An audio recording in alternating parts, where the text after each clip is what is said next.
भानगढ़ किले के अंदर जैसे ही आप एंटर करेंगे तो गोपीनाथ जी का जो टेम्पल है उसके पास में ही आपको ये हवेली दिखाई देगी, जो आपने अंदर जाकर कभी नहीं देखी होगी। तो मैं आपको दिखाऊं कि ये हवेली भी काफ़ी बड़ी बनी हुई है।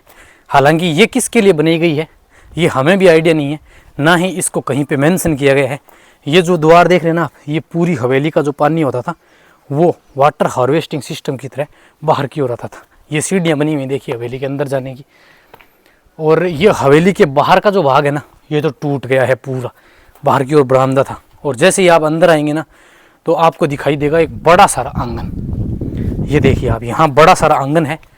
और फिर आप देखेंगे तो हवेली में आज भी कुछ कक्ष, कुछ कमरे जो है ना आपको दिखाई देंगे, जिसमें एक ये वाला देख रहे हैं आप। और हवेली यहाँ से देखने से प्रतीत होता है कि 2 मंजिला थी। सामने का जो भाग आपको दिखाई दे रहा है ना, वो उसी ज़माने का है। और एक रूम यहाँ है, ऊपर जाने की यहाँ सीढ़ियाँ थी, वो तो अब टूट गई हैं। एक कमरा ये वाला था, पूरा लंबा बना हुआ है देखिए, और दूसरा आपको वहाँ दिखाई देगा सामने की ओर। और एक रूम जो है वो यहाँ नीचे बना हुआ है, लेकिन उसमें जाने का कोई भी कहीं से रास्ता भी आपको दिखाई नहीं देगा। और यहाँ ऊपर जाने की ये जो सीढ़ियाँ थी ना, ये भी अब बिल्कुल क्षतिग्रस्त है। आपको दिखाऊँ मैं, ऊपर जाने के लिए जगह ही नहीं है, क्योंकि इनकी छत भी टूट गई है। जैसे ये वाली थी तो इसकी छत पूरी टूट गई है। और अब आप इस स्ट्रक्चर को देख सकते हैं कि ये कितनी बड़ी हवेली थी।